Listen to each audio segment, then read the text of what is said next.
मुस्तदरक हाकिम में हदीस है सही सनद के साथ, सैयदुश्शुहदा हमजा इब्न अब्दुल मुत्तलिब या फिर सैयदुश्शुहदा वो हैं जो जाबर हुक्मरान के सामने कलमा हक बुलंद करें। इसके तहत हम हुसैन को सैयदुश्शुहदा कहते हैं। एवं कहते ने सैयदुश्शुहदा कित्थों कड ले आए, हज़रत हुसैन सैयदुश्शुहदा हैं, इस तरीके से हम भी सैयदुश्शुहदा हो सकते हैं। हम इन नाज़िमों के मुकाबले पे हज़रत अली और हुसैन की शान को बुलंद कर रहे हैं, ठीक है ना जी। अच्छा, अल-मुस्तदरक हाकिम में हदीस है सही सनद के साथ कि सैयदुश्शुहदा हमजा इब्न अब्दुल मुत्तलिब है, या फिर सैयदुश्शुहदा वो है जो जाबिर हुक्मरान के सामने कलमा हक बुलंद करें। इसी के तहत हम हज़रत हुसैन को सैयदुश्शुहदा कहते हैं। ऐ भी कहते हैं सैयदुश्शुहदा की तू कट लिया, हज़रत हुसैन सैयदुश्शुहदा है। इस तरीके से हम भी सैयदुश्शुहदा हो सकते हैं कि हम इन नासबियों के मुकाबले पे हज़रत अली और हुसैन की शान को बुलंद कर रहे हैं।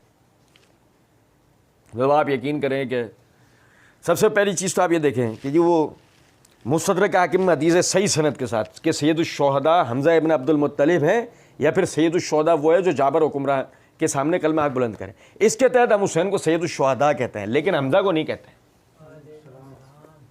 लेकिन हमजा को नहीं कहते। इस तरीके से हम हुसैन को कहते हैं। अब आप ये देखें क्या हुआ क्या ये। अब वो मसला ये है कि अहले सहाबा किराम रज़ियल्लाहु अलैहिम अजमईन के फ़ज़ाइल के कितने हज़रात के फ़ज़ाइल के ऊपर रवाफ़िज़ ने सैयदना अली व दीगर अहले बैत के नाम पर रवायतें घड़ ली, और वो सैयदना अली व दीगर अहले बैत के नाम से सुनाते हैं। वो आप देखें ज़रा, समझेगा बात को। सैयदुश्शुहदा यानी कि शहीदों के सरदार या हमज़ा रज़ियल्लाहु तआला अन्हु के लिए फरमाया गया, और यही वजह रवाफ़िज़ ने वो सैयदना हुसैन के लिए भी बयान कर लिया। सैयदना हुसैन शहीद हैं और उनके लिए इतना काफ़ी है। वला तहसबन्नल्लज़ीना क़ुतिलू फ़ी सबीलिल्लाहि अमवात बल अहयाउन इंदा रब्बिहिम युरज़क़ून, कि जो अल्लाह के रास्ते में मर जाए उन्हें मुर्दा ना कहो, जिंदा अपने रब के पास रोज़ियाँ पाते। फ़रीहीन बिमा आताहुमुल्लाहु मिन फ़ज़लिही, अल्लाह ने अपने फजल से जो उनको अता किया उस पर वो खुश। ये कुरान की एक आयत बहुत है सैयदना हुसैन रज़ियल्लाहु अन्हु की शहादत की फजीलत को जानने की, लेकिन वो रवाफ़िज़ वाला गुलूफ़, ये इस वजह से हम जो है वो सैयदना हुसैन को सैयदुश्शुहदा कहते हैं। ये मेरे हाथ में मुस्तदरक हाकिम है। मिर्ज़ा जी कह रहे हैं, मिर्ज़ा जी ने कहा मुस्तदरक हाकिम में हदीस है सही सनद के साथ। ये मेरे हाथ में मुस्तदरक हाकिम है, जिल्द नंबर 4 का सफ़ा नंबर 377 है। इसमें हदीस नंबर है 4884। मिर्ज़ा जी ने जो रिवायत बयान की है उसको वो इस सनद से लेके आए इमाम हाकिम। हद्दसनी अबू अली अल हाफिज़ अना अहमद बिन मोहम्मद बिन उमर बिन बिस्ताम अल मरवज़ी हद्दसना अहमद बिन सय्यार व मोहम्मद बिन लैस काला हद्दसना राफ़े बिन अशरस अल मरवज़ी हद्दसना हुफ़ैदुस्सिफ़ार अन इब्राहिम साइग़ अन अता अन जाबर रज़ियल्लाहु तआला अन्हु।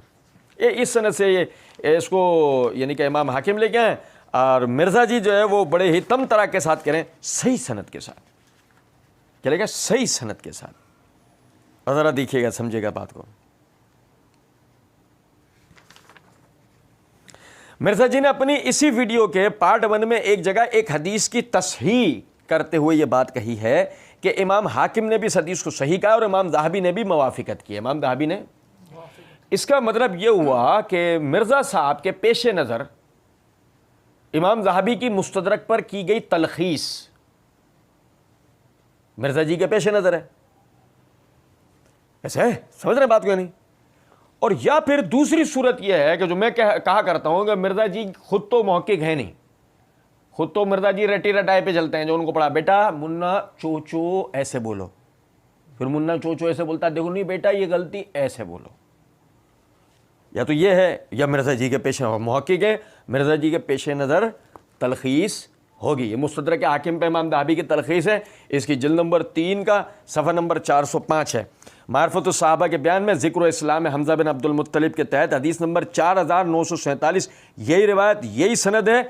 और ज़रा आप देखिएगा, ये इमाम ज़हाबी रहमतुल्लाह अलैह ने हुफ़ैद अस्सिफ़ार के लिए यहाँ हाशिए के अंदर क्या लिख रखा है, वो क्या फरमाते हैं यार है?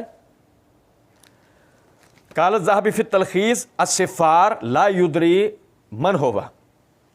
ये जो हुफ़ैद अस्सिफ़ार है हम नहीं जानते ये कौन है, हम नहीं जानते ये कौन है।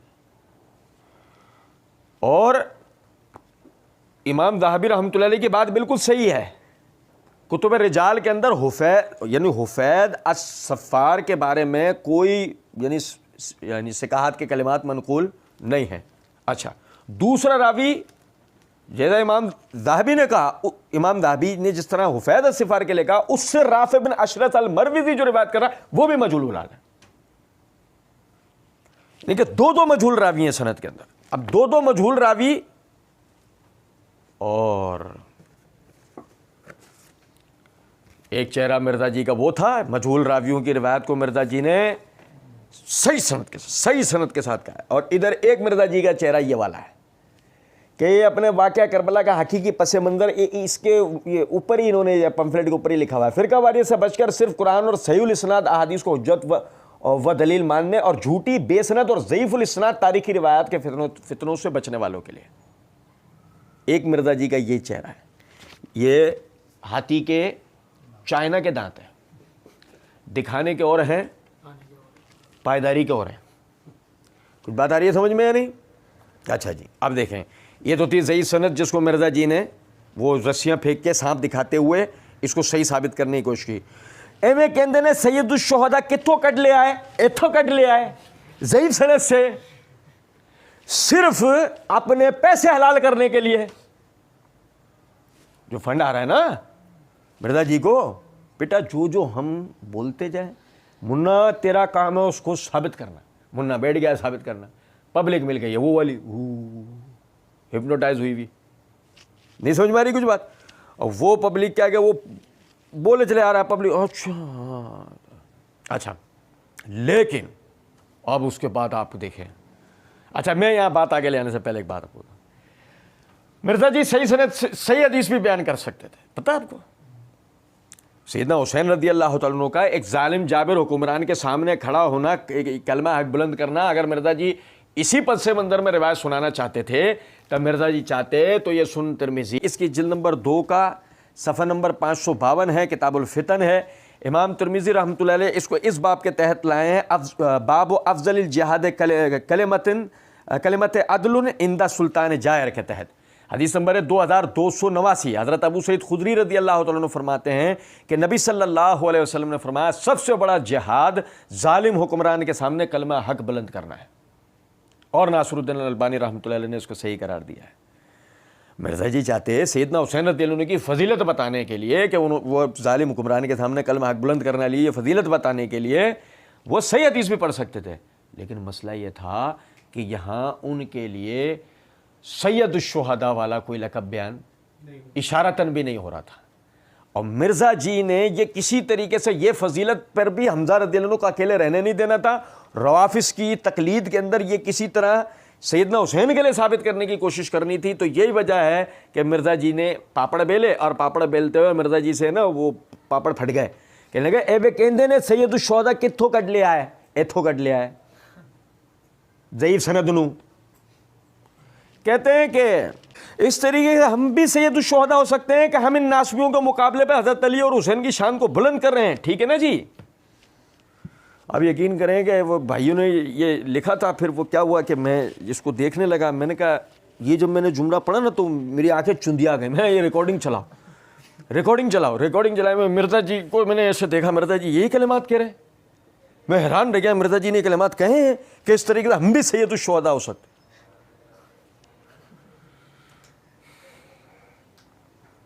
اب مرزا جی سے کوئی پوچھے یہ شہادت آپ کو ملے گی کیسے, ڈسپرین کی گولی مارنے سے ہے مرزا جی, یہ شہادت آپ کی ہوگی کیسے, بیرنگ کے نیچے آ جائیں گے آپ, نہیں سمجھو کچھ, اسٹول سے گر کے شہید ہو جائیں گے, نہیں سمجھے بات کو, یہ چلو بھر پانی میں یہ شہادت ہوگی کیسے آپ کی. ایک بات ہے مثال کے طور پر, اللہ تعالیٰ آپ کو لمبی عمر دے, آپ کی عمر میں برکت دے, اللہ تعالیٰ آپ کو ہدایت نصیب کرے کہ آپ ہدایت کے اوپر آئیں تو آپ کے مقلدین کو بھی جو ہے وہ ہدایت کا رستہ آپ کے مقلدین کے لیے بھی کھلے, وہ بھی عقبات کی طرف آئیں. اللہ نہ کرے جو آپ شہید ہو جائیں, آپ شہید ہو گئے نا تو یہ پیچھے یہ جو مقلدین کا ٹولہ ہے نا یہ آپ کے لیے ہمیشہ کے لیے بن جائے گا عذاب جاریہ. کچھ بات آ رہی ہے سمجھ میں یا نہیں؟